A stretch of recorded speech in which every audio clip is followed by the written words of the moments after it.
Japanese acupuncture is often referred to as gentle and very soft and not a really aggressive treatment. And it's not often thought of as something that you can use for orthopedics or for moving blood stasis or something like that. Well, in today's video, I am going to prove that stereotype wrong.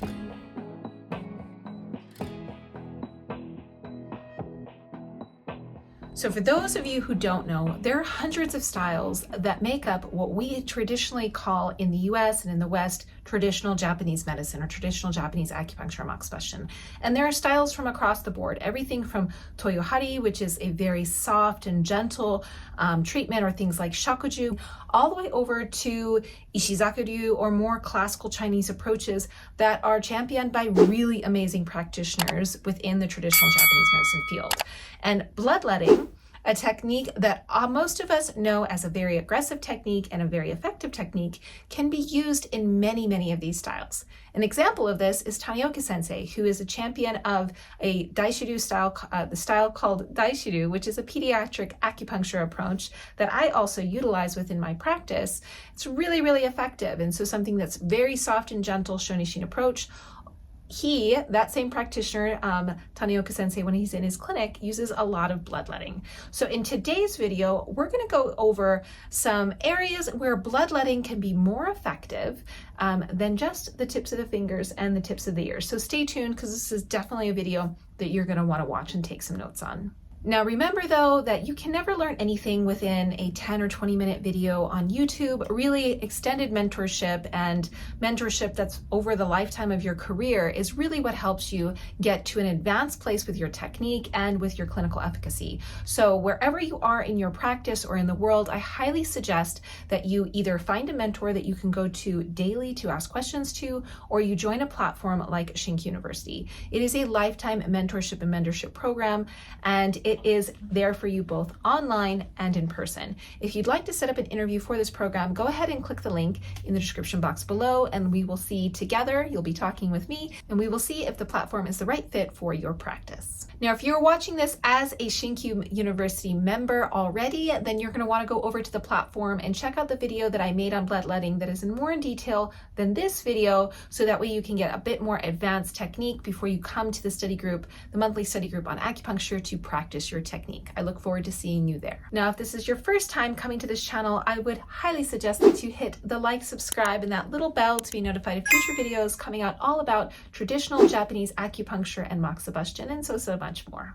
Getting into the technique and how to utilize technique is really, really important. And for bloodletting in particular, I learned in Toyo ShinKyu Senmon Gakko, so the school that I graduated from in Japan, where I was originally licensed, that doing bloodletting, of course, on the fingertips and on the tips of the toes, on the jingwells, and of course on the tip of the ear, is of course an effective treatment. But there are a lot of other places that you can be really effective with your bloodletting by going to the source of where blood stasis is presenting on the surface of the body. One of those places is spider veins. My teacher, Yasuda Sensei, always says that you should never use bloodletting as your first line of defense. Always use it as your last line of defense. So it's something that you use when you have been, you've tried all your techniques and patterns in order to get rid of orthopedic pain or pressure or lack of range of motion. Then once all of those efforts are exhausted, then you're going to move to bloodletting. And yes, bloodletting can be very effective for orthopedics, range of motion, and of course pain, in particular things like rheumatoid arthritis and stuff. Super, super effective. So let's get into the signs and symptoms you should look for in a traditional Japanese acupuncture approach when utilizing a bloodletting technique. So as I just mentioned, you of course can use bloodletting on the jingwells. Now, if you're unsure of exactly where a jingwell is, a little tip and trick is that you're going to want to use your fingernail to very gently kind of scrape along the jingwell. And then actually what's really unique is that the jingwell will actually kind of pop up with a little bit of redness, a little bit of sha will appear, and that can really inform you of the exact place of the jingwell on the finger, just in case you're having problems finding a good place.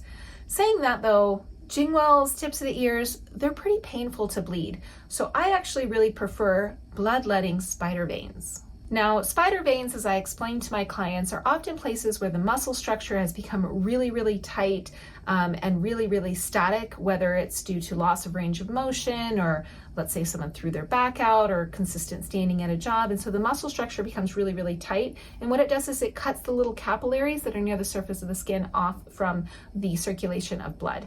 And what happens when that happens is you get blood stasis, right? Because there's no longer blood pumping through the muscle. The muscle isn't able to squeeze that blood into the capillary and then recirculate it back through the system. So you get stagnant blood, and that of course is blood stasis. Now these little guys are gold mines for bloodletting. They're really, really effective to utilize. Trying to understand where to look to find them is really important as well. On a side note, for those of you who know Hara diagnosis, especially for my ShinKyu University members, always make sure to check for blood stasis. Of course, on the tongue, you can check with the pulse, but always make sure to check on the Hara as well. Make sure that your diagnosis is being backed up. And you also want to make sure, on another side note, that your patient is in a place on that day of treatment where they can withstand the aggressiveness of bloodletting, because it is a very aggressive treatment. It makes people really tired, even when you're really specific with it. So you just want to make sure that they're going to be in a good place to receive that treatment, and then perhaps not have to go back and do an 8-hour day of work, because they're not going to be able to have their head in the game after doing such an aggressive treatment usually. Another sign and symptom, of course, for blood stasis is, of course, just the coloration of the skin. We've all learned this in TCM theory, of course. So, your TCM theory is definitely still utilized. And I would love to say too that you should treasure your TCM theory. TCM is very strong in theory. There's just some things that aren't very connected to the classical ideologies of where that theory came from. So I would make sure to go back and really research and study the classics in order to understand why those color patterns and all of these things, for example, for blood stasis, are showing up. So with that, let's get straight into finding these little spider veins and then utilizing the technique that I taught all of you in my previous video all about bloodletting, which I'll link right up here and also in the description box below, about technique and how to use it properly. So you should check that video out. So now we're going to go into actually utilizing that technique on a spider vein, how to find the spider veins, in particular on the back of the neck or shoulder area. I really think that this is a very effective treatment, especially when people have thrown their neck out or have very staunch shoulder pain and they just can't get rid of it, no matter what you do. Again, it's our last resort as far as treatment is concerned, in my opinion, and according to my teacher. Saying that it's a really common place to get these little spider veins when you have really tight shoulders, especially for parents like me. We tend to have tighter shoulders. So let's get straight into it. One of my favorite places to do bloodletting and utilize bloodletting techniques is on the shoulder and the neck, because we tend to have so much tension up there that does create stagnation. And it's really easy to see oftentimes when we look at the shoulder and the neck that we can see little teeny spider veins up here that indicate neck shoulder intention. Like we have a little one over here and a little one over here that's actually quite hard to see. So these are really good places after you've done other techniques and you're like, man, nothing is working. I just want to get rid of this pain for my client or the stiffness in their neck. Especially with very chronic RA patients, it can be very effective as well, as long as they're okay with that amount of stimulation. And so you can utilize this technique there. Now, of course, we're going to be doing everything as clean as possible. Of course, we're working with blood, so we always want to make sure that we're very clean. And so for that, I'm going to be wearing some gloves. And then I'm also going to always make sure that I clean my area with a little bit of alcohol. I like to do that. So I have this little clever alcohol prep pads. It doesn't really matter about the brand, but I always like to make sure that any area that I do is always very clean. So I'm going to go ahead and swab that area. Now, if I was doing this on a client, I would always warn her, hey, this is going to be a little chilly, because it is a little chilly on the skin. And then after that, I'm going to choose my Lancet tool. Now, I did make another video, which will be linked up here at the top and in the description box below, on why I choose the tools I do, the basic technique to use in order to do bloodletting. But this is kind of my tool of choice. It's really cost effective, and it tends to be a pretty decent tool. So what I'm going to do is I'm going to line up my tool with what I want to bloodlet. And then I'm going to have a tissue to wipe. Remember, we're not using alcohol ever for bloodletting. We're going to line up our tool and we're going to bloodlet. right, so I think I'm gonna do this little, we can either do this little guy here, or we can do this little guy here, which is a little bit bigger and prominent. So we'll do this bigger one first. So I'm gonna line my tool up with what I wanna use. Take a big deep breath for me, Deirdre. And as you breathe out, a little bit of a poke and a pull up. Now that was a little slow, so it might have been just a touch sharp for you. Is that right? No, it wasn't bad. Okay. Usually if you're a little bit slow on doing things, it can make it feel a little bit sharper.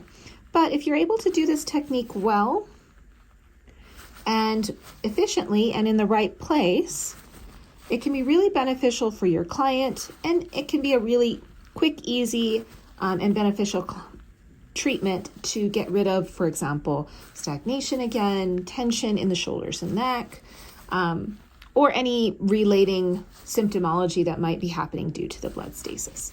Now, of course, this is a technique that you can do in other parts of the body. You don't have to just do it on the shoulders and neck. I feel it's a little bit easier to demonstrate up here, simply because most people tend to have pretty tight shoulders and neck. You doing okay? Mm-hmm. Awesome. So notice that on my tissue here, I do have a little blood. We're always going to want to fold our tissue, make it as clean as possible.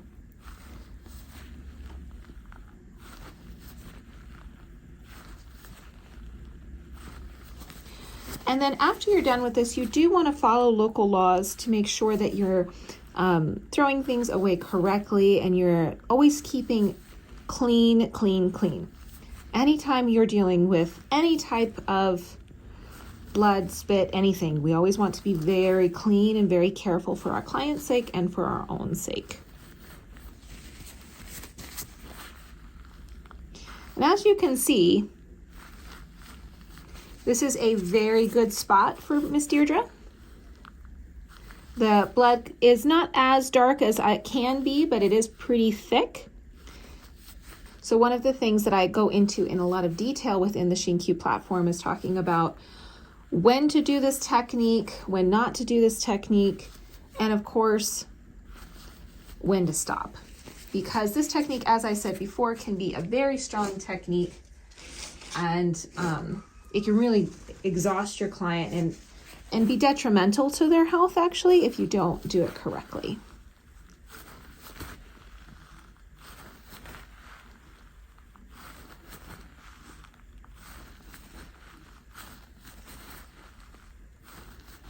Well, we could probably keep going on that guy, but for the sake of demonstration, we'll stop there. I'm gonna use a little bit of alcohol afterwards to clean the area. And then I always have Band-Aids nearby just in case it's still bleeding. Always make sure when you're taking care of medical waste that we are taking care of it properly and not touching it with our skin ever. This is a really, really important thing. And I think it's definitely something that's covered in Clean Needle Technique. So one of the reasons why I love this technique over and above, for example, when you do bloodletting with a cup, is that, as you can see visually, there is no bruise left. So if you turn just a little bit for me, Deirdre, you can see there's a little bit of redness in Shaw. There might be, if you do this and you don't push correctly, which is something we go into more in ShinKyu if you're interested, you can cause a localized bruise or a raised bruise. But really there's very little bruising that ever happens with this technique. So it's very quick and simple in that way, and it's less invasive to the body. Go ahead and move your head and neck for me. Tell me how you feel right now. It feels good. A lot of good stuff come out. It's like my right side. Yeah. So now you probably are more interested over here, right? Yeah. Yeah, we didn't have you test beforehand. Another thing that I usually like to do, I didn't have Deirdre do it this time though, is I'll have them move their head left, right, and up and down before I do the technique and after I do the technique.